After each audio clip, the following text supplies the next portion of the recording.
That's that capacity. I'll talk about the others later. The other for that matter. Ladies and gentlemen, it is with great responsibility, obligation, and deep commitment to our nation that we present the alternative budget priorities for the financial year 2025-2026. The alternative budget priorities reflect the needs, aspirations, and realities faced by the people of Uganda. This year's alternative budget priorities were born out of a consultative process.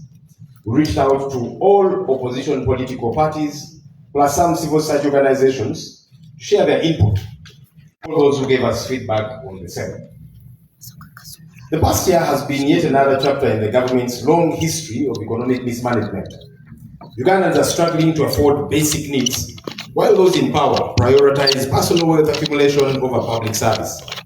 The government's reckless spending on fraudulent projects while neglecting essential services is a betrayal of the social contract we have with the people of Uganda.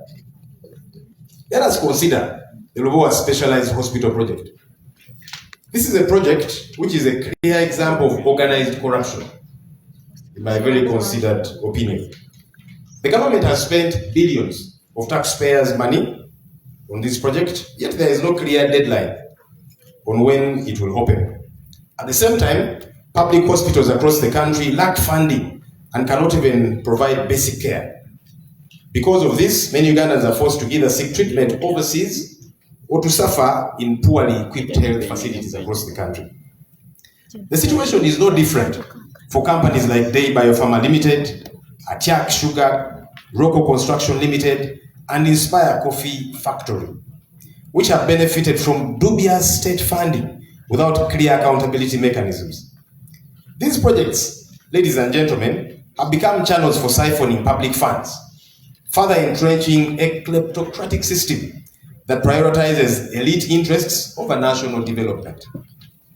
Our alternative budget priority areas, ladies and gentlemen, are grounded in the principles of fiscal responsibility and public accountability. We are committed to realigning Uganda's financial priorities to serve the people of Uganda. And that's specifically why we are bothered about some of these very odd projects that I've just mentioned about. In the past couple of months, as the opposition, we've been going to these various projects, Atiak Sugar, Day Biopharma, Inspire Coffee Africa, Rocco Construction Limited. Billions of shillings have been injected into these projects, and not much is happening. What's even more problematic is that government gives taxpayers money to these projects. There's no memorandum of understanding at all. Then government says we are buying shares in these companies. When you ask what's the value, what's the worth of this company, that has not been ascertained.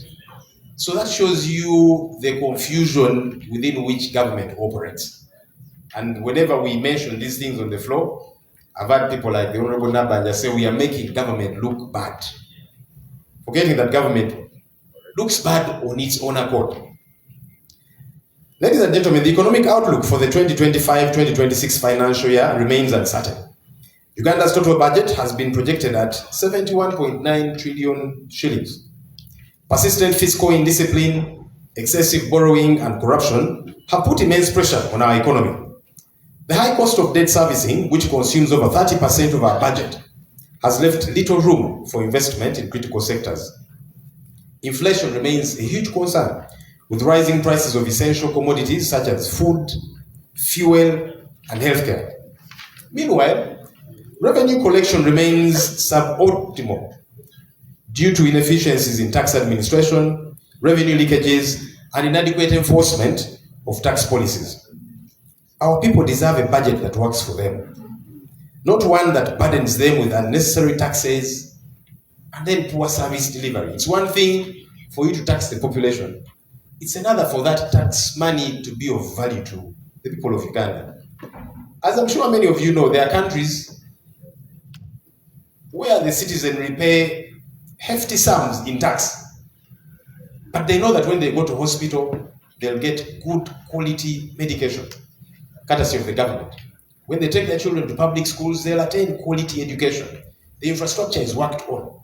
So the taxpayer knows that when I pay heavily in tax, what is left is really for me. That's not the case for Ugandans.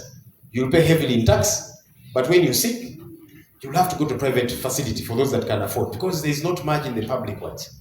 You'll have to take your child to a good school for those that can afford, because the UPE schools are tenement structures about to collapse. You see the state of our roads. So we are saying there must be value for taxpayers' money. Let me talk a bit about some key sectoral priorities. And ladies and gentlemen, we have availed two booklets to you. One is a compendium of our alternative budget priority areas, highlighting what we do propose, what we would do had we been the ones in power. And like I said, this has been a consultative process to see to it that we get the views of different political parties, civil society organizations, and other stakeholders, so that it's not just our budget, but it is reflective of the people of Uganda. I want to encourage us to find time and read those books and even critique them. It's important that we keep getting feedback. Yes, we did consult, but it's important that as we keep going, you look at what is it that we are proposing. Many times you hear people say, the opposition just opposes. No, that's not the kind of opposition we want to be. We want to be a government in waiting, a proper government in waiting that offers credible alternatives. So I'd like to encourage us, please read. So for those that keep saying we just oppose, find time and read. And I know those people are not in this room, they're out there. So I'm encouraging them, find this work and read it. And we're going to share it on social media. We'll have those links so that people can read and know what it is that we are about. But let me share a few sectoral highlighted areas here. The other booklet, of course, is my address for today that captures a couple of those things. One, finance, planning and economic development sector. The Ministry of Finance, Planning and Economic Development is responsible for mobilizing financial resources, regulating public expenditure, and ensuring sound financial management. However, Uganda faces significant fiscal challenges, including a rising public debt burden, inefficient budget execution, and financial leakages through corruption and mismanagement. Uganda's debt servicing obligations consume a substantial portion of our national budget, with 21.61 trillion shillings allocated to treasury operations in financial year 2025-2026. Commitment fees on unused loans alone have cost the country 469.8 billion shillings. Imagine that. Between financial year 2018-2019 and 2023-2024. That's a lot of money that is thrown down the drain. Frequent supplementary budgets totaling 6.54 trillion in the current fiscal year alone. And all of this financial planning and cash flow constraints. Here is what we must do regarding this particular sector. One, we must improve public debt management to reduce excessive borrowing and commitment fees. That's what we are saying as the opposition. Two, we've got to strengthen budget discipline by eliminating unnecessary supplementary budgets. You see, supplementary budgets are a sign of poor planning or no planning at all. Because if you plan, your supplementaries should only be about the unforeseeables. You know that maybe a tragedy happens, like we are seeing now. Floods in different parts of the country. Here in Kampala, in Kasese, previously we had a challenge in Bududa and elsewhere. That's when the supplementary budget makes sense. But sometimes they bring to us a supplementary budget including salaries for civil servants. That's ridiculous. How do you not plan for salaries of people that you have as part of your staff? And then that has to come through a supplementary budget. This drama has got to stop. We've got to enhance domestic revenue mobilization by closing tax loopholes and enforcing compliance in high-value sectors like gold mining. While every Ugandan pays their fair share of tax, there are people who don't pay taxes in this country. Ordinary people that sell, little things in their shops downtown, you see KCCA running after them to pay tax. You see shops being closed, that they've got to pay tax. But people who mine gold and they are raking in billions upon billions of shillings, they're not paying taxes. And we are wondering why. When I was still chairperson of COSASE, one of the reports we tabled, that was the URL report, we were castigating this particular aspect, saying it is problematic. And I remember that time, the figure was 700 something billion. It keeps growing. Why do these people not pay taxes? The answer is because these are the powerful people in this country who are operating in this trade. They'll exempt themselves while everybody else does pay tax. This has got to change. There's got to be equity. We've got to combat corruption by fully implementing anti-graft measures and holding accountable those responsible for financial mismanagement. Our theme for this year's alternative budget priorities is combating corruption the effective way to ensure service delivery. I believe that with all of my heart. For us to have effective service delivery in this country, one of the things we need to tackle is corruption. We lose over 10 trillion shillings per year to corruption. That's about a third of what URA collects. Meantime, they don't even hit their targets. Just think about how many hospitals that money can build. How many roads across the country that 10 plus trillion shillings can fix and build. How many schools? How many factories? We have a lot of unemployment in this country. How much can that money do? So that's why we are saying that combating corruption is sure way to effective service delivery. That's the only way. Because even that money which is available for service delivery is stolen. We've got to improve budget transparency and public financial management systems to ensure effective resource allocation. Let me talk a bit about health. Uganda's health sector faces significant challenges, including underfunding. Only 6.1% of the national budget is availed. Of course, there is inadequate infrastructure under the same and shortages of health workers. Ladies and gentlemen, we have one doctor per 25,000 people. No wonder people die unnecessarily. We've got stockouts of essential medicines, and that affects 40% of health facilities, while maternal mortality remains high at 336 deaths per 100,000 live births. Non-communicable diseases are rising, accounting for 33% of hospital admissions. And mental health services are severely underfunded, with 75% of patients untreated. Emergency response systems are weak, with only one ambulance per 200,000 people. Imagine that. This government, in its previous manifestos, promised the country an ambulance system across the country. But today, it is members of parliament that have got to buy ambulances. Why? Because you have an absentee government. Why should that be your role as a member of parliament? That you buy an ambulance and take care of that health situation. Government has got to do that. And that's what we are saying we would do had we been in power.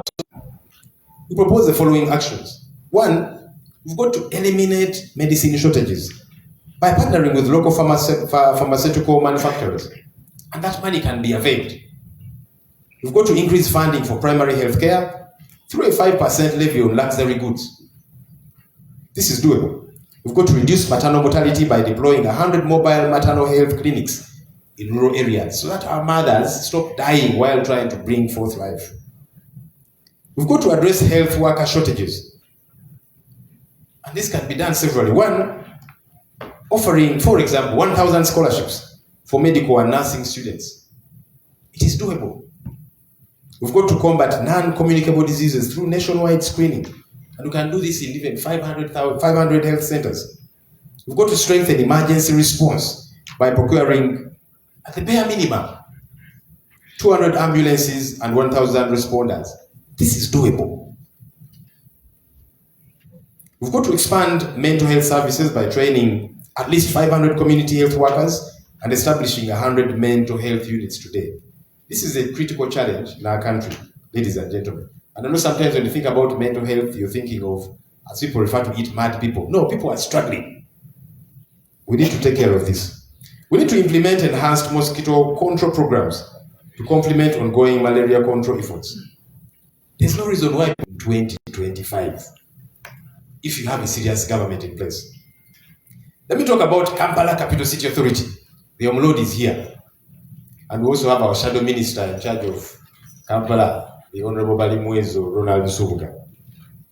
Ladies and gentlemen, Kampala faces a severe strain from rapid urbanization, with rural urban migration and population growth overwhelming the available infrastructure and services.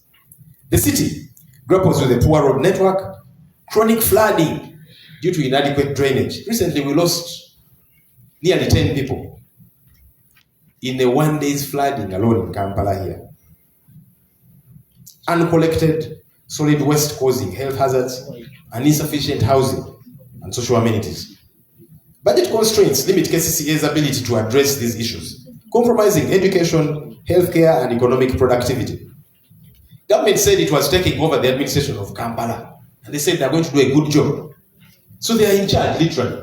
We have political leaders, and I've had some ministers say, but well, the opposition is the one that is in charge of the leadership of Kampala, from the mayor, members of parliament, division mayors, councillors, and so on. But who administers the city? Who really? You see the Lord Mayor there, assuming there was flooding in his area, he would also have to make a call to the technical wing and plead, please come and fix this issue. And it might take days on end for that to happen. So as government, you said you are taking over to fix this issue. You have failed miserably, as is expected. We've got to improve urban planning and zoning to curb haphazard development. We've got to expand and upgrade road infrastructure to reduce congestion. Modernize waste management systems, including recycling initiatives. There's no reason why garbage should be killing people in this day and age. Just think about it. That a heap of garbage, kasasiro, kills people in this day and age. We are very unserious as a country. And yet we know what to do. We've got to rehabilitate drainage systems to prevent flooding. We don't know who issues these permits and approvals. Buildings keep coming up every single day. Drainage is not taken care of. We've got to invest in social services such as education and healthcare facilities, and also promote affordable housing projects to address the question of slums. Many of our ordinary folks live in a very debilitating state when you go to some of those slum areas. No wonder they are always sick with one ailment after another. And it is fixable if you are committed as a government. That's what we would do. Of course, it seems to be rocket science to the people in charge currently. Let me talk a bit about presidential affairs. The Office of the Presidency faces systemic governance challenges, including financial indiscipline.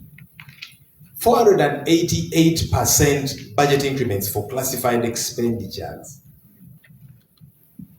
Let me repeat that. 488% budget increments for classified expenditures. Now, every country ought to have a classified budget, but ours is ridiculously unexplainable. It keeps growing by the day, and you cannot justify it. And that's why we're saying that's the channel of corruption. Money for the people in charge. Because even when we are to go at war or to involve ourselves in military operations, for example, UPDF is in Sudan, South Sudan. They had to come for a separate budget for that. So these huge trillions in classified, what exactly do they do?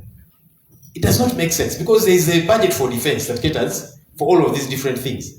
And you see, the challenge about classified budgets is you and I don't get to scrutinize them. And that's a cover they use to steal taxpayers' money. This nonsense has got to stop, ladies and gentlemen. That's the only way we can have money for effective service delivery. Because government keeps crying and saying, well, there is no money. There is money. There is money. But it is put in the wrong places.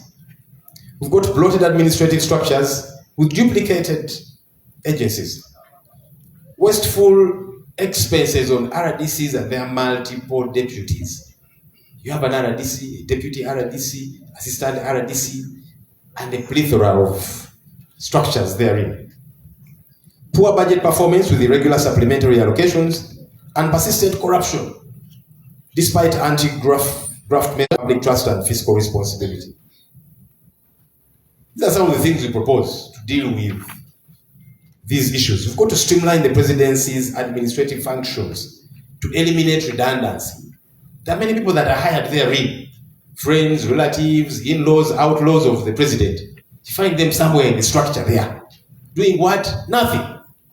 And yet they're earning plenty of money. We've got to stop this. We've got to reduce wasteful expenditure on redundant offices that are duplicated, such as RDCs, deputy RDCs, assistant RDCs. We've talked about this. We've got to implement transparent financial management systems for classified expenditure. Yes, it is classified, but one, let it be justifiable. And two, let it make sense. There's got to be a form of accountability in that regard. Foreign affairs. Uganda lacks a coherent foreign policy with outdated mission charters that have been unchanged since 2014. Imagine that. And weak consular services. Thousands of migrant workers, especially in the Middle East, face exploitation, confiscated passports, and unpaid wages, with minimal embassy support. Unstructured labor agreements hinder labor export growth. We implore that this is done. One, that we develop a comprehensive and updated foreign policy framework. And you find our alternative in that big compendium. Do find time and read it, ladies and gentlemen. We've got to expand and modernize consular services to offer better support to Ugandans abroad. We've got to establish enforceable labor agreements to protect migrant workers. These are Ugandans even when they're out of this country. Why should we abandon them? And we've got to rationalize diplomatic missions to optimize costs and impact. Justice and constitutional affairs. I'm just giving a summary of some of the sectors that are in that big compendium. You'll find time and read the others. Uganda's justice system faces a deep crisis marked by weak legal frameworks, systemic human rights violations, limited access to justice, high crime rate, and the collapse of the rule of law. The government has deliberately undermined judicial independence, leading to a constitutional crisis. Corruption remains rampant with low recovery of stolen public funds, while security structures fail to protect citizens. These failures, ladies and gentlemen, threaten social stability and economic progress. This is what we must do. One, strengthen judicial independence by increasing its funding and reducing executive interference. You will hear Mr. Museveni say, you judges will not allow you to take us back to the old days and so on. What happened to independence? Let them operate as should be. We've got to expand legal aid programs to ensure access to justice for all citizens. And also enforce anti-corruption measures to hold officials accountable. Then enhance human rights protections through improved monitoring and enforcement mechanisms. Science and technology sector. The science, technology, and innovation sector in Uganda faces significant challenges, including widespread corruption and mismanagement of funds, as evidenced by the lack of transparency in projects like Kira Motors, which was famed as the thing that is going to ameliorate Uganda. There's others like Banana Industrial Research Development Center. Many initiatives, such as Day Biopharma, received billions of shillings before proper agreements were in place, leading to wastage of taxpayer money. This Day Biopharma was given over 723 billion shillings. No agreement. This is a private entity. These are the fellows who promised us a COVID vaccine. You remember? They came huffing and puffing and saying, we have got the cure. COVID came and went. The cure never surfaced. When we visited the entity, they told us the following month we are going to begin producing medicines. It's now over 6 months. There's nothing happening there. And they're asking for more money. Ridiculous. And all of this is taxpayer money. There's no memorandum of understanding between government and this entity, a private entity. Government said they are buying shares.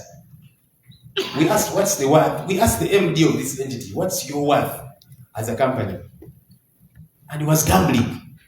The government is saying we are buying stock. What stock are you buying? You know, when we say we have got a ridiculous government, some people think we are saying that for political, I don't know, excitement. But it's good when you look at some of the figures. That's how you know how ridiculous things are. Now, this Kira Motors, they promised to be producing 2,500 buses annually. The last we checked, they were producing 39. We don't even know where those 39 are. But they keep coming with a budget to Parliament. When we say, no, this money here is what we should put in healthcare, our colleagues on the other side, they say, no, you people are against development. We need to establish a national science technology law to regulate intellectual property and innovation commercialization. We've got to implement stronger accountability measures for government-funded projects. Let me talk a bit about the public sector.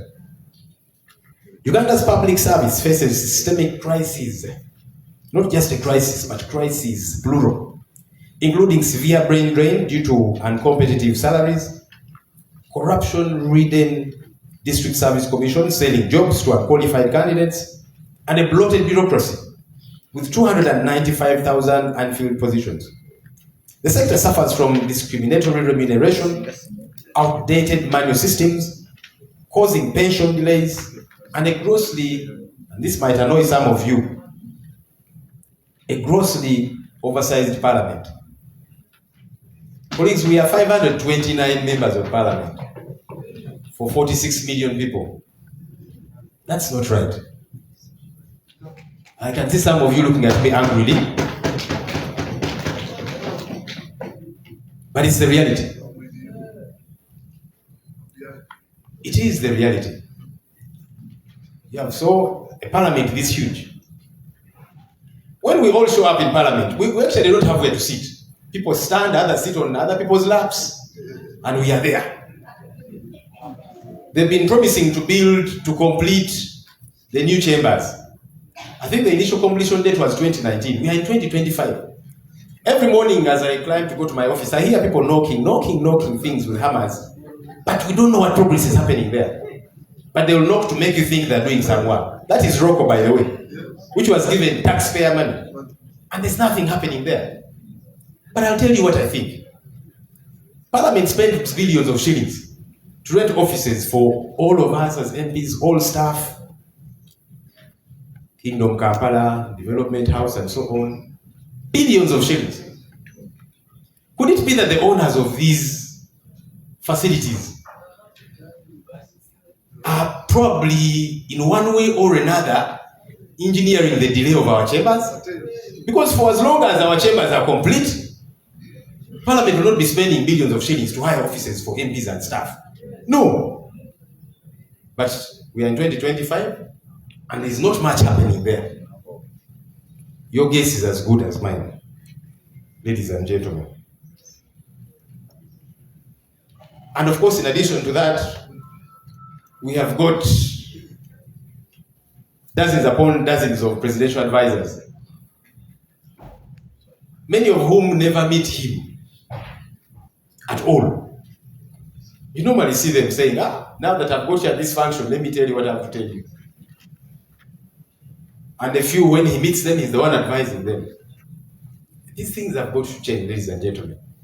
Got nearly 100 ministers. Whenever we need them in parliament to respond to critical issues, they are absent. But they are there. See some ridiculous fellows. And I'm saying ridiculous fellows because of the way they talk and operate. And they are there also, honorable minister.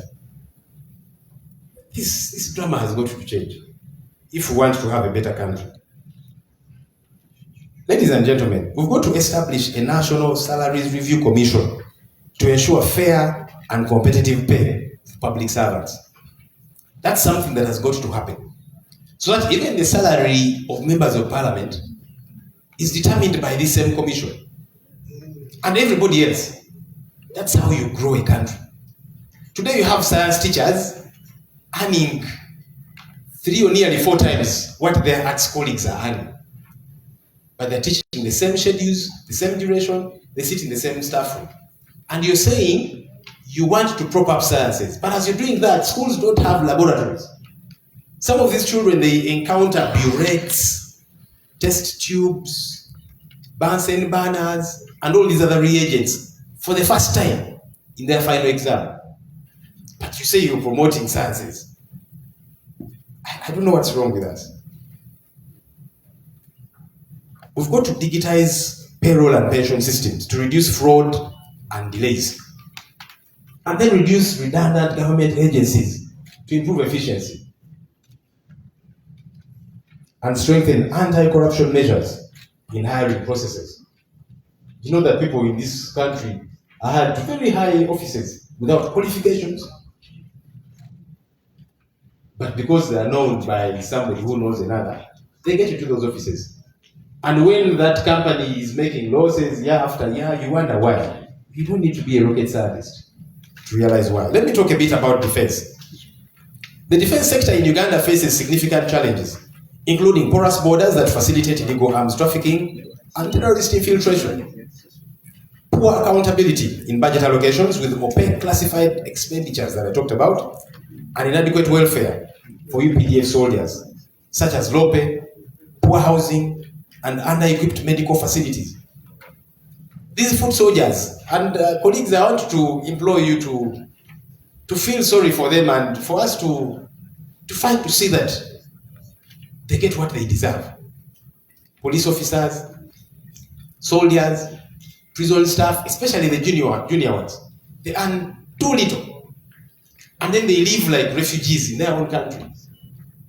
It's a problem that has got to be fixed. Maybe that's why they behave the way they do behave. Some of them have got mental health issues. The fellow left home, there is no food. The children are sent away for school fees. Maybe that's why they treat us the way they do. See them beating an opposition leader or a journalist for that matter. And you wonder, where is this person's anger emanating from? Now you know. And I'm not justifying anything, by the way. But I'm only trying to be logical as a leader. That you don't expect people who live this way, who are treated this way, they'll find, because they will not go after their bosses. They'll come after the population because they're angry and hungry. We've got to change this as a country. We have got the UPDFs in discipline, rather discipline and professionalism, that are undermined by politicization and lawful civilian trials in military courts. Very problematic issue. Even after the Supreme Court says the court martial should not try civilians. We have several of these, our young people that are still held in jail. The likes of Yasin Machete, Sheriff Kalanzi, Anthony Agaba, also known as Bobi, and several others. They're still there. And then we say we have got rule of law. We've got to address these issues, colleagues, for us to have the kind of country that we will cherish. Of course, there's unchecked foreign deployments without parliamentary sanction. They deployed the UPDF in South Sudan and then came to parliament belatedly. And even the speaker, which I found problematic, the speaker said, no, we're not going to debate this issue because it's of huge diplomatic concern. So why are we there as parliament? Why? Because say, no, this one, pass it immediately and then adjourn the house and run away. Why are we then present? So that shows you that there's something fishy about some of these engagements. Of course, there are other concerns, human rights violations, including extrajudicial killings and suppression of dissent, which further erode public trust. Additionally, this sector, defense, suffers from redundant funding, cost soldiers on payrolls, and militarization of civilian roles, contradicting constitutional mandates for a non-partisan army. We strongly urge, one, we've got to improve welfare for UPDF personnel, including salaries, housing, and healthcare. We've got to enhance accountability for defense expenditures, particularly classified budgets. Then strengthen border security to prevent illegal arms trafficking, and improve training and equipment for national security forces. Let me talk about agriculture, which is a favorite for Madame Agnes Chirabo. She's very passionate about that, and rightly so. Government has not prioritized public spending on the agricultural sector, despite the AU Cap Malabo 2014 and the recent 2025 Kampala declarations for at least 10% allocation of the national budget to this sector. Budget allocation to the sector has stagnated at less than 3% of the national budget, with a component of more than 50% as external finance. The sectoral growth rate is at 3.8% out of the recommended 6%. About 40% of the agricultural processing factories countrywide are non-functional, but they tell us they are factories. With our tea and coffee factories operating capacity at only about 50%. So instead of bolstering that, they're now putting up new ones which are being given free taxpayers' money. Additionally, farmers are still faced with the challenge of agricultural extension and advisory services. Access to agriculture, credit and finance is problematic, that's at about 12%. The high cost of agricultural inputs and the influx of counterfeits, that's at 30%. The cries in the fisheries subsector. Fishermen are always hounded, beaten, killed because of trying to eke out a living. Limited progress on access to water for agricultural production. Deteriorating prices of agricultural products on the world market, among others. Many Ugandans are malnourished. If you read reports from entities like Food Rights Alliance, many of our young people are malnourished. And yet, Uganda has got nearly half of all the arable land in East Africa. That's land suitable for agriculture. Nearly half of all the arable land in East Africa is here in Uganda. But we have people starving. This is what we must do. One, adhere to the implementation of the National Agricultural Finance Policy to align it with the Malabo 2014 and Kampala CAP 2025 declarations, and commitment to align with NDP4 targets. We've got to revamp the National Seed Company, expedite the National Agricultural Extension Strategy, finalize the National Irrigation Master Plan, and then urgently operationalize the Fisheries and Aquaculture Act of 2022. There's the tourism sector. Tourism has got a lot of potential in this our country, but it is neglected. Limited funding happening there. The infrastructure leading to some of these game parks is in a sorry state.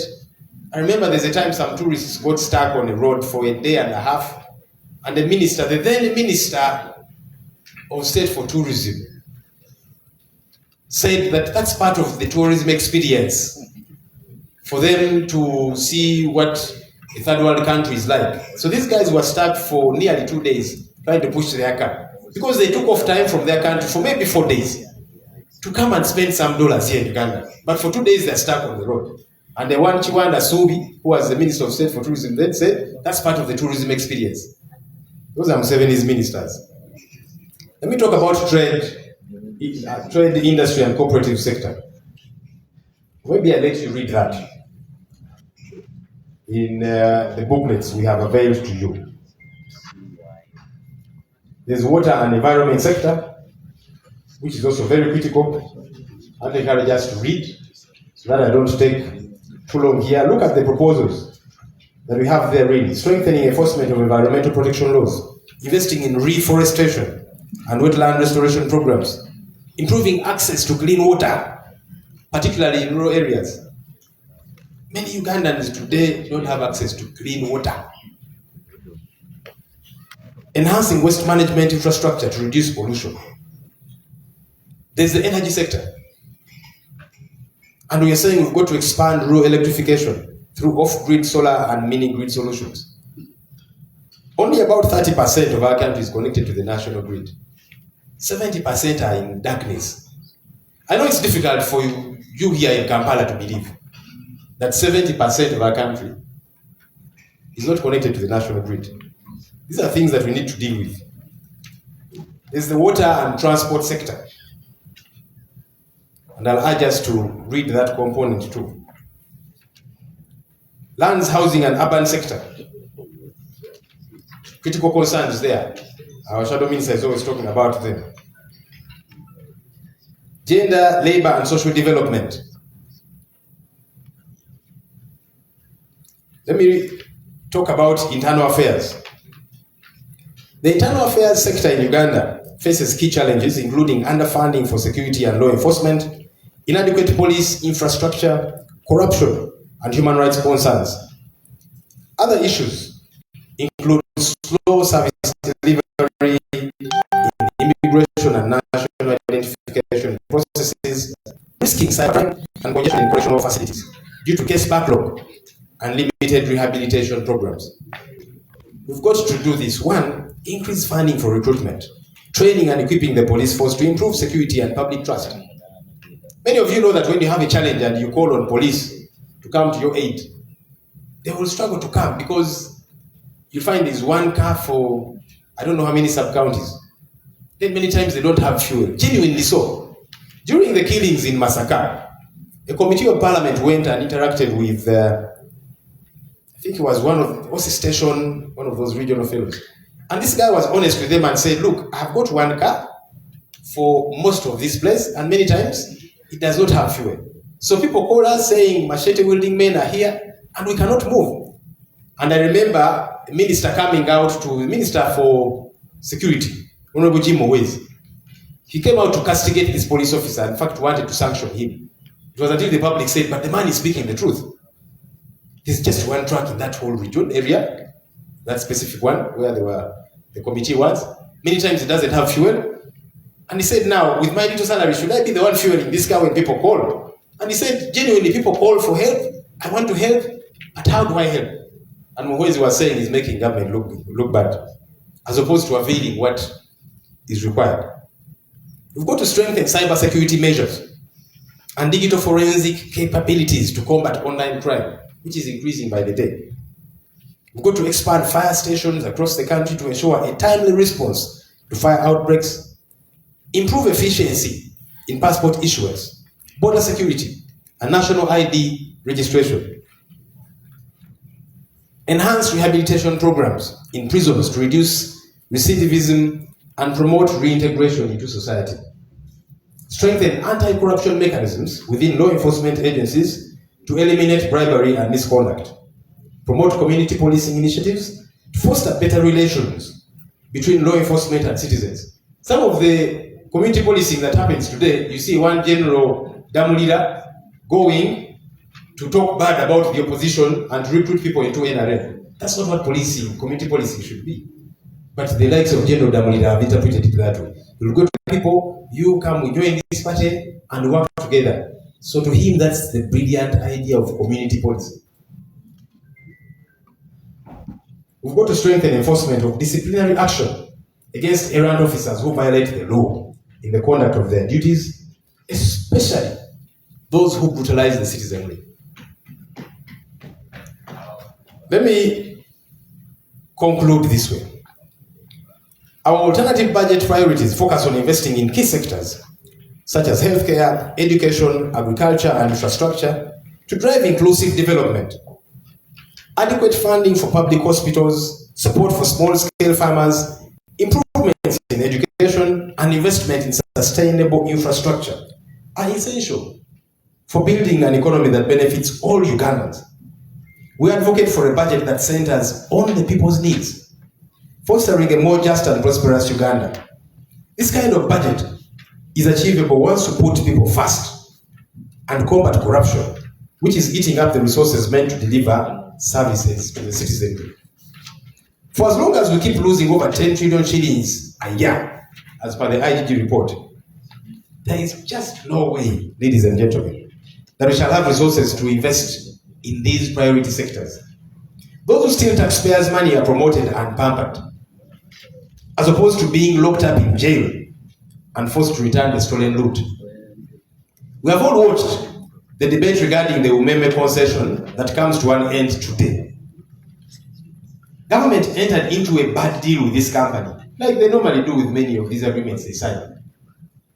Years ago, this deal was detrimental to the country, as they normally do with many other deals and agreements. Today, Umeme says government owes them $234 million US. Government told Parliament that it owes $190 million US.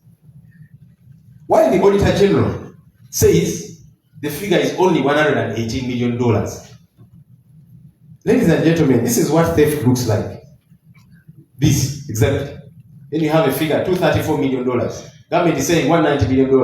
Auditor General, who is part of government, is saying no, it is $118 million US. Somebody wants to rip off the taxpayer along the way. There's no way this country can develop with such confusion. Because even the Auditor General's figure of $118 million US, some of us are saying we want to scrutinize that. And that's what we told the presiding officer on that day. We said, you have told us you've received a report from the Auditor General saying the figure is $118 million US. And you're asking us to pass it as Parliament. What are we passing? I am very sure even the presiding officer had not read that report. I am sure. They didn't know what the contents of that report were. And then you're saying, quickly, let's pass it so that we deal with this issue. Yes, we don't want the country to lose money, but what exactly are we passing? We protested, but our colleagues on the other side say, the eyes have it. But are we sure of what the exact money is? Because even the Auditor General's reports, normally they are brought to Parliament, we scrutinize them. Because there can be gaps therein. Because now who should we believe? Somebody somewhere is not telling the true story regarding Muwonge. And I can assure you we are going to dig up until we get to the bottom of the truth. So that taxpayers' money is not taken for a ride. I'd like to implore us all as a country to say no to these machinations and get our country in order. As the opposition, let's continue to keep the government in check, even as we work hard to send it off so that Ugandans can have a government that is accountable to them and prioritizes their well-being. Thank you, ladies and gentlemen. As I leave the stage, I just want to appreciate colleagues with whom we do this work. I know Honorable Helen talked about the shadow cabinet. I want to very much appreciate members of the shadow cabinet. Thank you. I normally harass you, and I'm using the word harass in bold and underline so that we get to do our work. So that we have these alternatives in place. So I'm normally bothering you, please have fun with this with the technical team and so on. So I want to appreciate all of you for all the work that you do put in. And the technical staff. Those ones I harass a lot more. For you, your colleagues, sometimes I have to restrain myself. But I want to appreciate the technical team led by the director for all the hard work. We are going to work even harder. We have a small team, as you know. People's contracts ended. Parliament said there is no money to renew contracts of staff from the office of the leader of the opposition. I said, wow, but you're recruiting new people every day. Where did that money come from that cannot take care of these ones? That's the ridiculousness of politics. So, with a very small team, we work day and night to see to it that we produce this work because it is important that Ugandans see this here is a credible government in waiting. So I want to appreciate you all. Our shadow finance minister should have been here. He's out of town on some engagements, but I do appreciate him and the rest of us. Thank you, ladies and gentlemen. Let me now invite an OB of this place. He was here quite briefly, but he was around. And his presence was felt. The leader of the National Unity Platform, the Honorable Chagulanyi Sentamu Robert, please come and speak to us.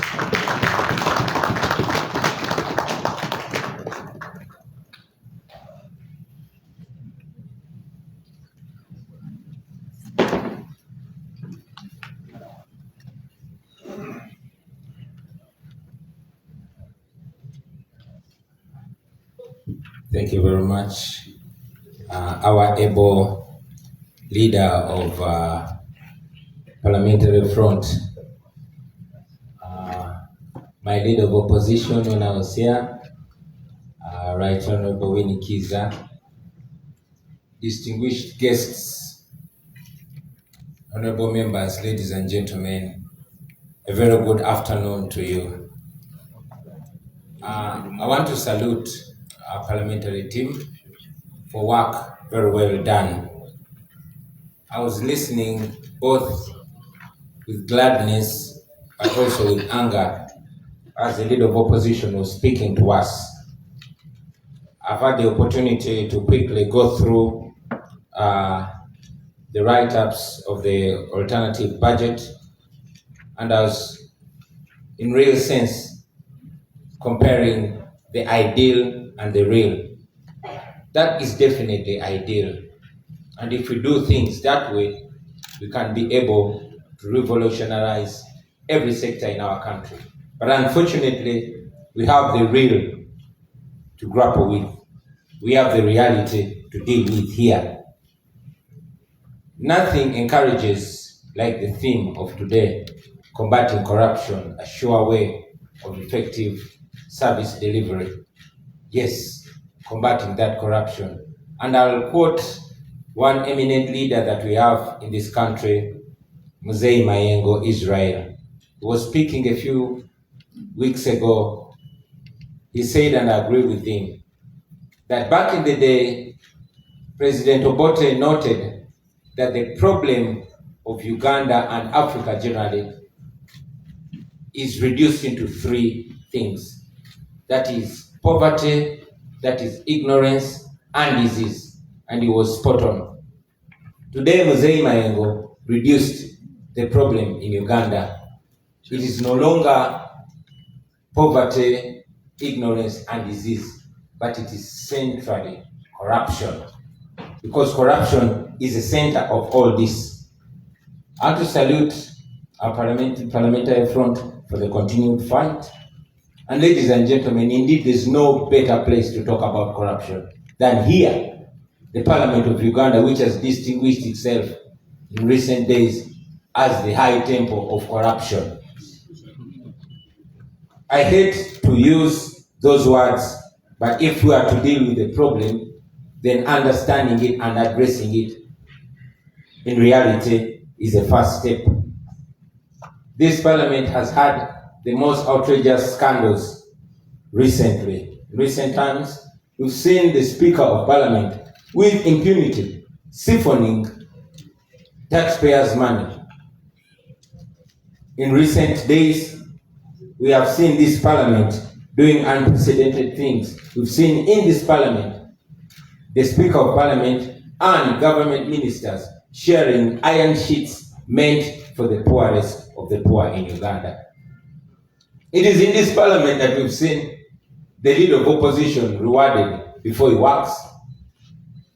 It was in this parliament where we saw that so-called service award. And it is this parliament that provoked the conscience of even our young people. We all remember the young people of this nation getting up and deciding to have a march to parliament. Many of them were arrested, as you read in the newspapers, tortured, and even sodomized for daring to counter corruption. For those young people that were trying to make their way to parliament and failed, I thought that maybe today I could try to be their spokesperson, to be their mouthpiece, and say to you what those young people were not able to say. Friends, corruption, I think, has become cliche. It has become, corruption is too cool a name to give to what is being done. A while ago, the head of Transparency International defined corruption, and I agree with him, as the cold and calculated robbery of a people's future, of people's opportunities. And I agree, because it is corruption that has stolen the future of the people of Uganda. Many of you who are under 50 have seen that corruption has robbed all your youthful and useful days from you.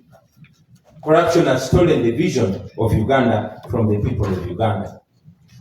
I could go on and on and on about corruption, since we Ugandans all know that our country ranks number 140 out of 180 countries, the most corrupt. That means we're only 40 countries shy from the corruption trophy. A situation where we lose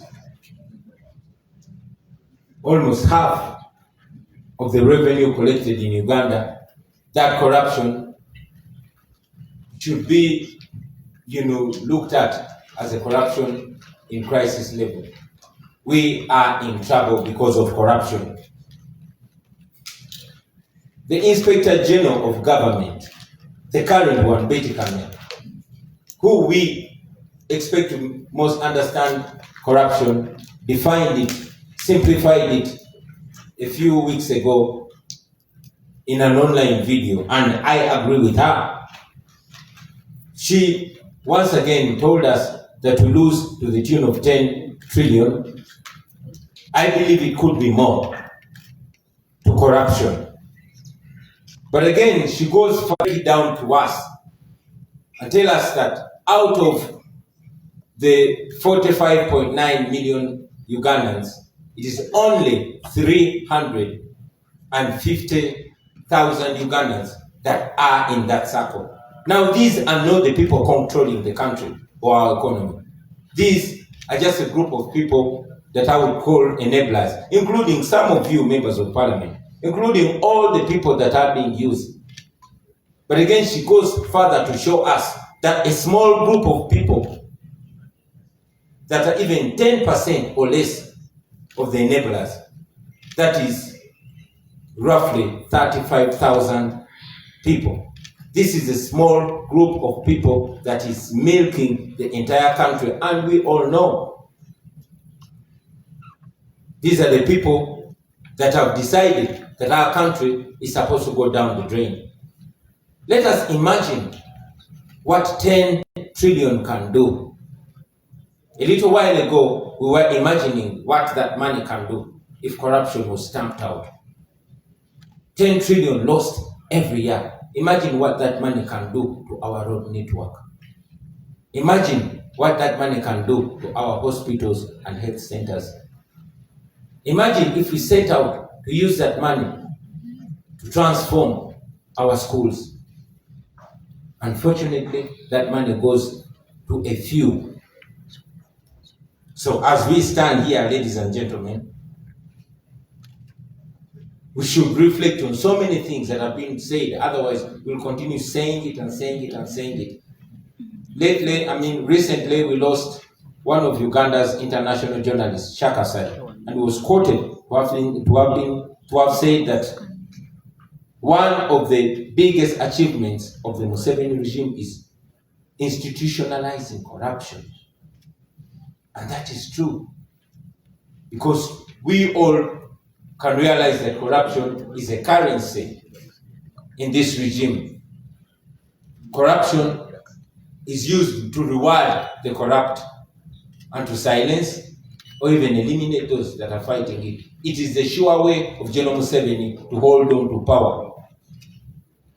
And now we are this parliament, I can even dare say that this our parliament has also been reduced. This our parliament, just like the Museveni regime, it attracts the worst of characters and corrupts the best. It is my hope and prayer that our leadership here will not be compromised like it was a while ago. So I want to implore all of you, friends, that you are supposed to be the voice of those people, the majority, that are overtaxed but receive zero or very limited services from the government. I want all of you to know that it is possible if you stand firm. It is hard to stand firm.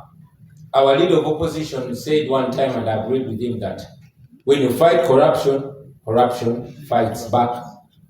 I just want to assure you, friends, that for those of you who fight corruption, you will never fight alone. We, the people of Uganda, will stand with you. We will back you up. We will fight with you. And as we are taught, the people united cannot be defeated. You won't be defeated. Finally, friends, I also want to mention that corruption, on a close analysis, is but just a symptom of a bigger problem. And that problem is misrule. That problem is dictatorship. That problem is a rulership, not a leadership, a rulership that has no account, that does not feel obliged with the people and is not answerable to the people. Friends, when you see flies hovering over a mess, you don't just spray the flies. You remove the mess and the flies will go away. We need to remove this dictatorship and corruption will be history. Thank you very much for having me.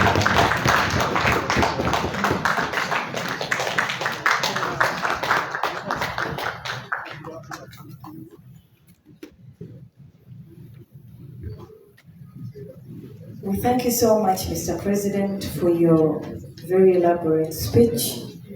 It has spoken so well to our budget, which is people-centered. Ours is actually people-centered because if the government prioritizes a few, we are saying we should prioritize our people that we lead. When the leader of opposition talked about the country not being serious, or our government not being serious, I remember in Kalangala we got a cyclone wind, and most of our houses were displaced. People were displaced, people died, property was destroyed. We managed to get the Minister of Disaster Preparedness to get to Kalangala. But she was not prepared herself. The ministry was not prepared. They had nothing in stock for the people of Kalangala. So one wonders how serious this government is. So I was also wondering, because we are not serious at all. If we are ready, we as the opposition, I think we should take over government, because I think we're serious, because we have able leaders. Thank you so much, Mr. President, for your speech, and we're very much gratified. Honorable members and colleagues and invited guests, allow me also to recognize the presence of the President of UPC, Honorable Jimmy Akena, who just joined us. Thank you so much for coming. And Mr. Lwanga Christopher, the General Secretary Representative for the UPC. Thank you so much for coming. There's some shadow ministers that I did not mention. Some also just joined us. There's Honorable Jonathan Adur, Justice and Constitutional Affairs is around. Honorable Chiaga Hillary, Arts and Culture. Honorable Mwadan Kunyinji, Foreign Affairs. Honorable Timothy Batua, Health. Honorable Anna Deke Baju, Public Service. And we have Honorable Mayanja, Vice Chairperson Kosasi. Thank you so much for joining us. And those leaders who have just joined us, thank you so much also for coming. We very much appreciate you. Allow me at this juncture to invite the one and only. This lady is one of our mentors. I have looked up to her, and other women, of course, but she's a recent one. She's one of those people we look up to in politics, especially with the women. She's my sister, because they say we look alike. When she comes here, you will notice. Allow me invite the former leader of opposition, the Honorable Winnie Kiza, and I think we should give her a round of applause because she was such a very powerful and still a very powerful woman of this our generation. I thank you.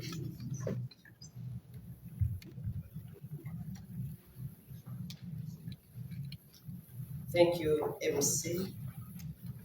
The leader of the opposition, together with your shadow cabinet, the leaders of the political parties who are here, and I recognize the leader of the National Unity Platform, honorable members of Parliament, and the staff of Parliament, leaders of the civil society organizations, members of the media,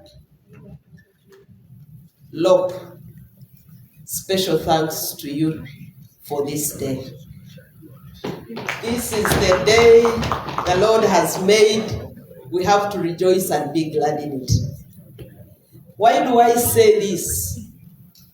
this day gives us members of the opposition the opportunity to answer the Nabanjas of this country. That the opposition has, from the time this country went into multi-party dispensation, been giving alternative policy statements, has been giving alternative policy options to the Ugandans. Many times I feel sad when the Nabanjas and their friends begin deceiving the Ugandans that what policies do they offer? What do they have? What alternatives do they offer? So I just want to remind them today that the office of the leader of the opposition from 2006 has been giving policy options, has been giving alternative statements. And so, Locke, thank you today that again you are bringing us here to let them know that if they are not reading, it has not been a problem. But we have been having compendiums of policy options. Thank you that the Ugandans are receiving from your office and the able members of parliament who are here, who belong to the alternative government, the alternative budget. And I want to congratulate you, colleagues, for this milestone. Uganda is not a poor country like many people think, or like our leaders want us to believe.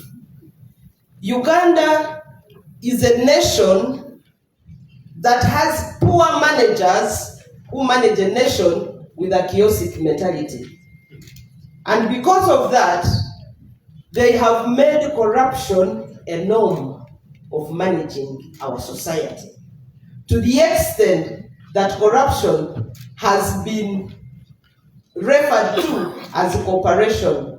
And that is what the Honorable Chagulanyi was talking about, the president of the National Unity Platform, that corruption is kind of now a way of life in Uganda. Museveni's government has institutionalized it to that extent that when you are not corrupt, actually the system is likely to weed you out.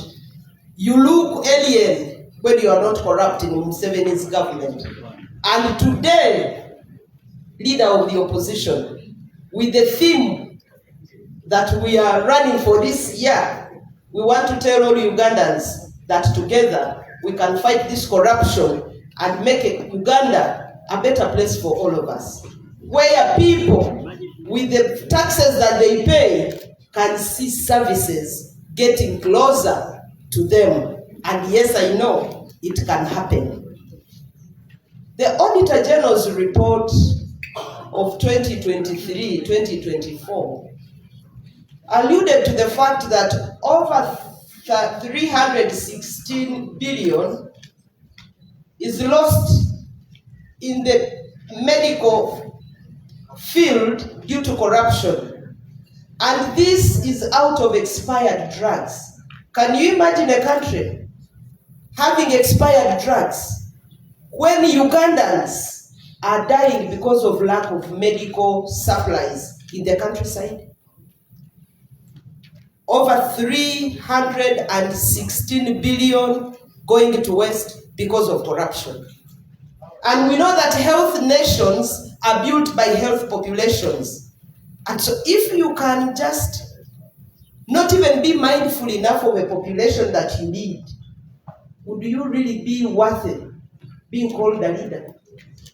And I concur with what His Excellency Chagulanyi said, that it's misrule that is bringing us the far that we have gone. And it's our responsibility to make sure that we fight the mismanagers of our nation. I know that majority of us here went through thick and thin to get to your positions. Just the recent experience of Kawempe tells you where we are going. A lot of money wasted for people to make their decision. And that even when people have made their decision, you still waste a lot of taxpayers' money, you abuse people, you assault people, you insult people, you break people's ribs, just because there is an election. What a shame for our leaders. But all this is due to corruption. You know the amount of money that was lost in Kawempe. People, instead of talking about the issues that affect the ordinary citizens, they went on abusing members of the opposition. They have no agenda. They have no agenda. If you have an agenda, why don't you give it to the people so that they can vote you? We know that Museveni's agenda is impoverishing the citizenry of Uganda and making sure that we all remain in this poverty, because it is this poverty that he uses to hold us hostage in our own countries. Can you imagine a country where levels of employment are very low, and that agriculture is the biggest employer of citizens of Uganda, but even agriculture, they still tamper with it? A report from the Ministry of Agriculture indicated that over 445 billion was wasted to corruption out of abuse and misuse of essential inputs in agriculture. And yet I thought that if there is any government that is worth being called a government, would have been so keen on ensuring that they provide water for production, they ensure that people who are involved in the agriculture subsector get the best of what they want. Because this is one of the most employers of our Ugandans, but they still swindle the money from the farmers. What a shame. Leader of opposition, thank you for giving us this opportunity today to let the country know that Uganda is not a poor country, and for Ugandans to understand that corruption has devastating effects on human capital development and social equity of our nation. So the better we fight it before all of us are consumed by this saga of corruption. Ladies and gentlemen, I would not want to take you far because you all know what is happening. Much of the money that is wasted is our money. It's money that you and I pay in form of taxes. When they are wasting it, they don't want to let you know that it's your money. When I was still here as a member of parliament, actually towards the end of our term, Uganda gave a contract to a company which was going to do roads in Congo. I kept asking myself, how do we begin doing roads in Congo when our own roads are still very poor? It's like giving food to the neighbors when your own children are sleeping hungry. And I kept asking myself, yes, it could be that we are getting businesses from Congo. Yes, it could be that possibly we are chasing security. But doesn't it also concern us that these roads are some form of insecurity to our own countrymen and women? Some of the roads that we are supposed to be worked on, I saw a clip of tourists sleeping in the middle of my road, the one taking me to my home from Chikorongo to Bwera. Tourists are taking photos in the ditches. Ugandan roads are becoming tourist attraction sites because of the way they look.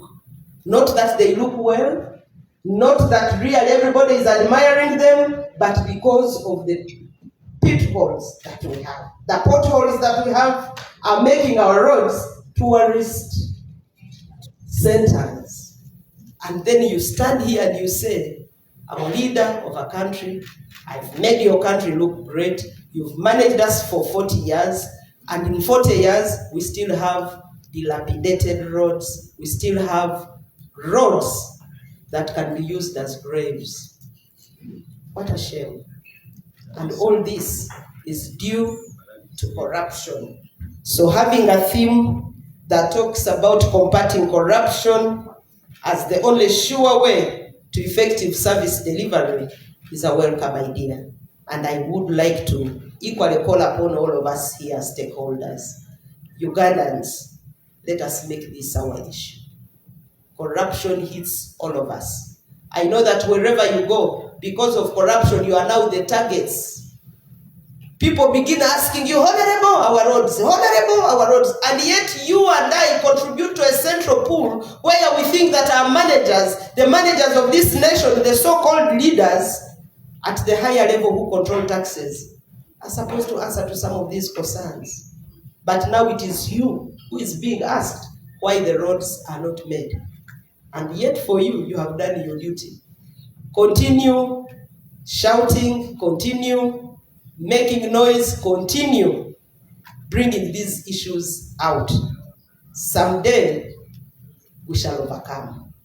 But what I know, just like His Excellency, the President of the National Unity Platform said, the only way of ensuring that these ills are done away with in our society is by changing leadership. Because everything else rests upon leadership. We may speak and speak until we change the leadership of this nation. There is nothing much we can do. The only thing is to work harder and ensure that we change leadership of the nation. We get there and give better service, quality service to the population of Uganda. And I think that's why we are here today to say that even when they don't believe us, we can do it. And we have shown them that for us, we are ready to fight and make Uganda a better place for everyone. Ugandans, you better begin thinking. It is you and me that suffer the corruption of President Museveni. It is still you and me that can get Museveni out of his office. It is your office that he has mismanaged. So let us work hard and we change leadership and the governance of this country so that Ugandans can enjoy their taxes and live in a country worth being called the Pearl of Africa. I thank you.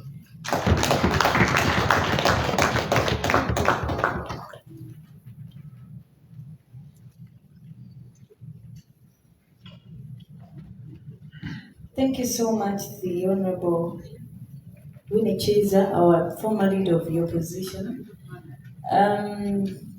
Honorable members, colleagues, and our guests, allow me also introduce to you the Honorable Betty Narima, Shadow Minister for Local Government. She also joined us. Honorable Flavia Nabagare, IPU. There's Honorable Karwanga Chams, Commonwealth Parliament. Thank you so much for coming. I think this just allow me to introduce to you one Miss Agnes Tirabo. She is the CEO of, she's the Executive Director of Food Rights Alliance. She has represented all the CSOs and she's going to give us a brief speech about our budget for today. And then I'll give you the next program after that. I thank you so much. Honorable members and colleagues, there is a cup of tea. If you want to use some, refreshment, please have a cup of tea. Thank you. You're welcome. Okay. Thank you so much, Honorable. The Leader of Opposition, Honorable Members of Parliament, distinguished guests, ladies and gentlemen. Agnes Kirabo is my name. I'm a civil society leader in this country, and I take this opportunity with delight, humility, and honor to make a statement on this memorable day of the presentation of the alternative budget for the financial year 2025-2026. It is my first time here, and I've had my sister, Honorable Winkiza, laughing. Yes, it is my first time here, and if I mess up with the protocol, please bear with me. That is one area that I'm very poor at. Last week, personally, I was in Paris, where global leaders met, and on one thing, combating malnutrition. About $27 billion were committed to be invested in fighting malnutrition. While I was there, colleagues of mine from civil society were here in Parliament having discussions over issues that we hold pertinent, that we think should form priorities if we are to better the lives of the people of Uganda using the most critical policy tool in the country, which is the national budget, a tool that determines the haves and the have-nots, a tool that directs where investments should be made and where results should be realized. Right, Honorable Leader of Opposition, we are delighted that we are invited as civil society to share our views, and we feel it is our civic and moral duty to seize every moment and see that the voices of the people are heard. I'm quite knowledgeable on a number of things that you have alluded to in your presentation, but I'm only an expert in one area, that is agriculture and food security, and of course malnutrition. Right, Honorable Leader of Opposition, Honorable Leaders here, ladies and gentlemen, the theme of which we are discussing today is combating corruption. And we are dealing with this theme focusing on the budget tool. Corruption does not happen at the exit end. It actually starts at the beginning, and this is at planning. Where we choose to put our money determines how we are going to use our money and defines who is going to benefit from the plans where we have decided to allocate our resources. You are at liberty to plan and allocate resources where they can easily be taken, or you also are at liberty to allocate resources where you're going to include almost everybody in the society. I wish to draw your attention, Honorable Leaders, to only one single program in the National Development Plan, because as a country we took a program approach, and this is the approach we focus on allocating our resources. The agro-industrialization program, what a wonderful concept. If you're not in production, then you are at the higher levels of this particular program, up to the levels of industrialization. The ministerial policy statements revealed to us that we are very candid, and we are instead reducing the budgetary allocation to this particular program. Honorables, before we went into the program approach and we are budgeting according to sectors, the sector of agriculture had hit $1 trillion. And now we are talking about a program that brings together several other ministries, departments, and agencies, and it is dropping from 1.6 to now 1.3.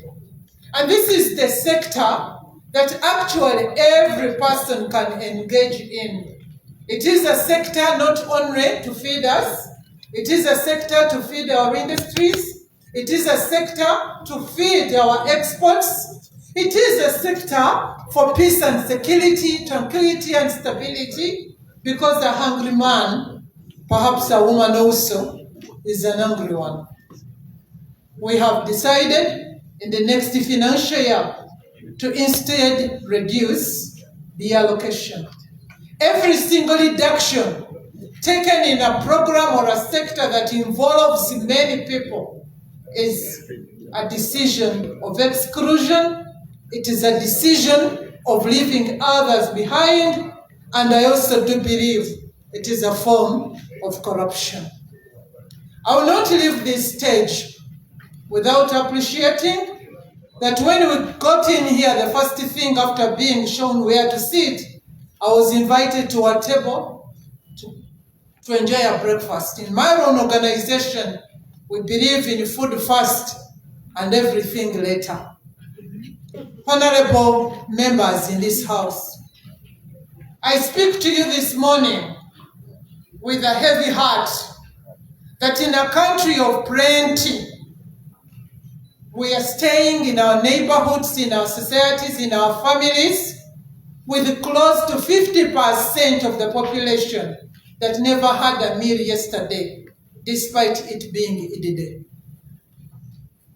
Our state of food insecurity as Uganda, by the Global Hunger Index, is characterized as serious. What a form of corruption.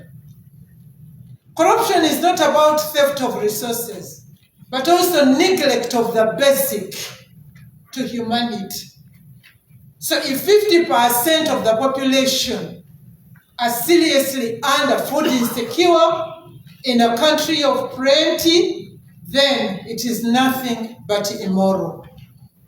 We shall be held accountable by close to 50% of the children in Kigezi and in Karamoja that shall never live to their full potential because government statistics are telling us they are stunted. The description and definition of stunting is no longer short by age because some people are just genetically not advantaged like me. But when we are talking about stunting, we are talking about stuntedness of the brains. And these children are subject of disease. These children do not perform in school well. These children shall never innovate, shall never live to their full potential. Many of the things that Honorable Senyen you've been talking about may be, and I believe surely, we have government statistics that indicated to us that 54% of all adults in Uganda suffered stunting while they are young. And I'm happy they are not in this room. But for every 10, 6 suffered stunting. How much are you expecting from such a population? Therefore, with a food insecure society, with an agro-industrialization program, which is the hope to engage people to derive a livelihood, only being supported by a tune of 24% by government resources and the rest by externals, whereas one coughs and everybody catches a cold. People define the terms under which we should use their money, and for our own money, we are only giving agro-industrialization 24%. Then how much are we expecting? Without food security being characterized as serious, with 26% of the children national average living not to their full potential, with 60% of our children today in school, and even the whole week and the whole term, shall never have a meal in school. What kind of society are we presiding over? It is my humble prayer that if only we could put our resources to create an environment for every people to thrive, to do something and they derive a livelihood, and they have a decent meal, and they live to their full potential, then the rest shall fall in position. Because I believe hunger and malnutrition in a country of plenty like Uganda is immoral. But ending hunger and malnutrition during our time, it is possible, and yes, we can. I submit.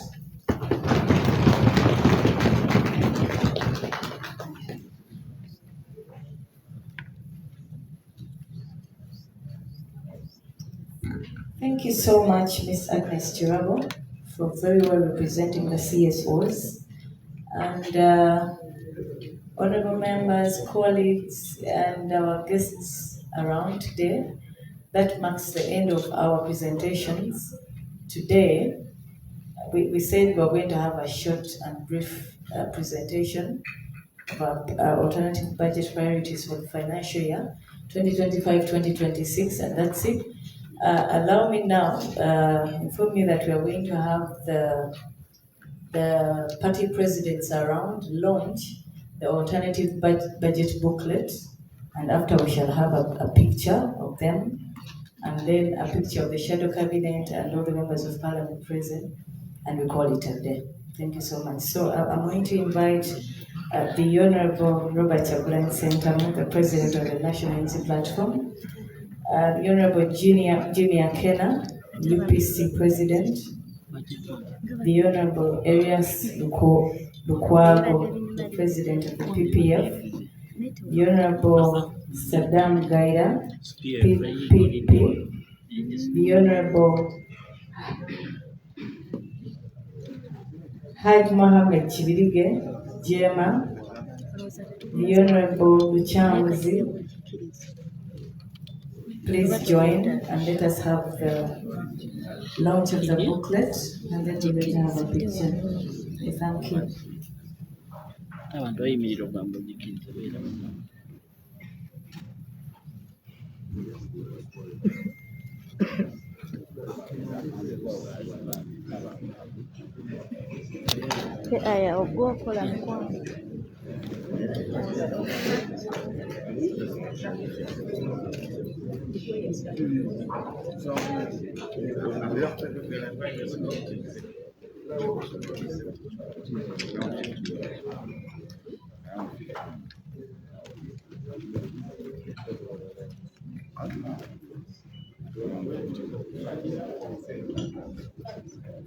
Can do this and then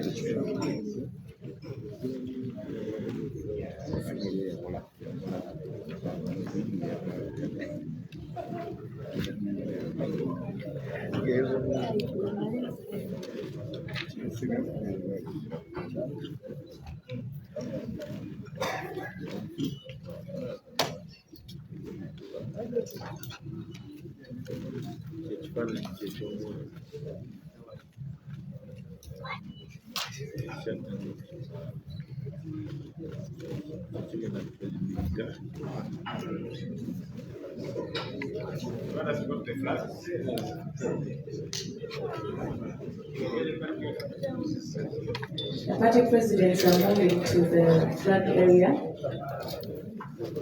led by the leader of the opposition, the Right Honorable Jose. And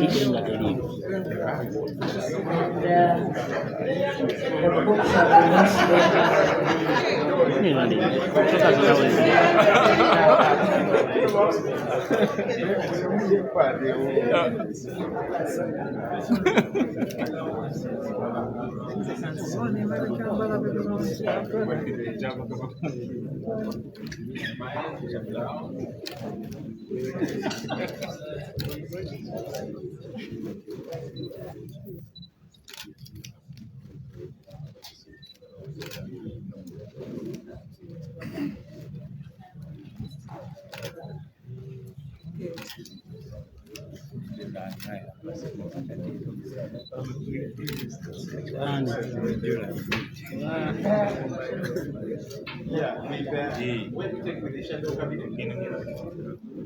Shadow cabinet members, please.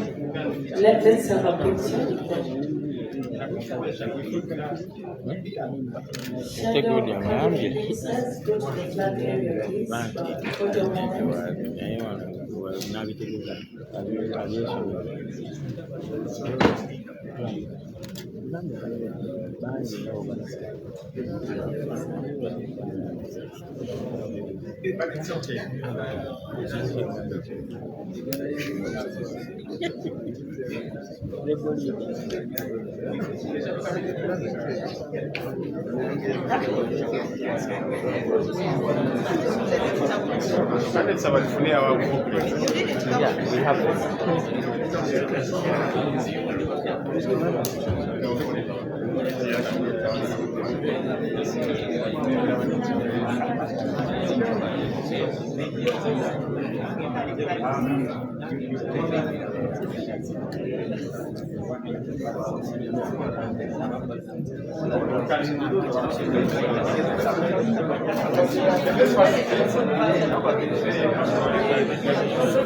don't know why.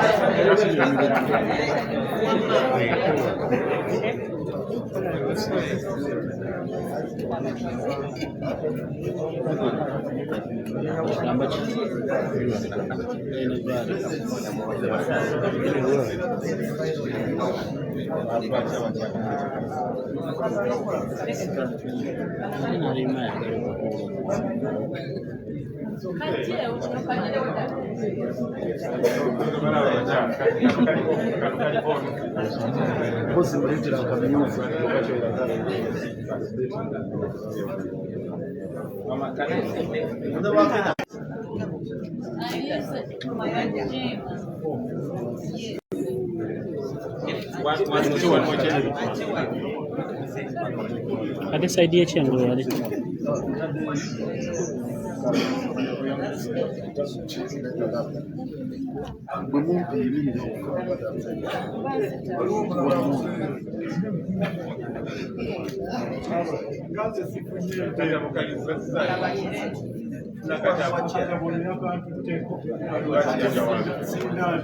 It's okay, you can start.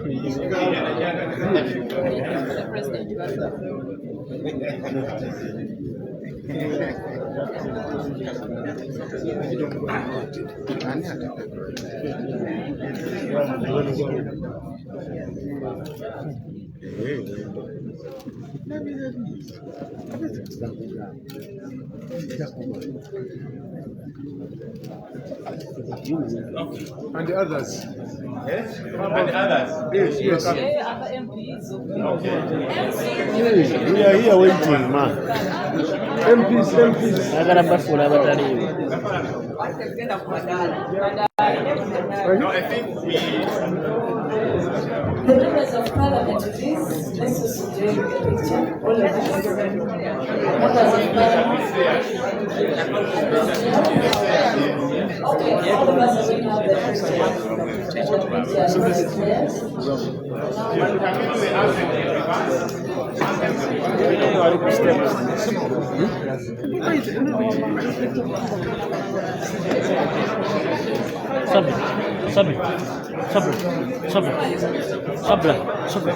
Thank you so much for that. We have lunch. Dear honorable members and colleagues, we have lunch. Jona togenda kubeera na live naye nkwatira mpaka wabweru. Jona tokinkola.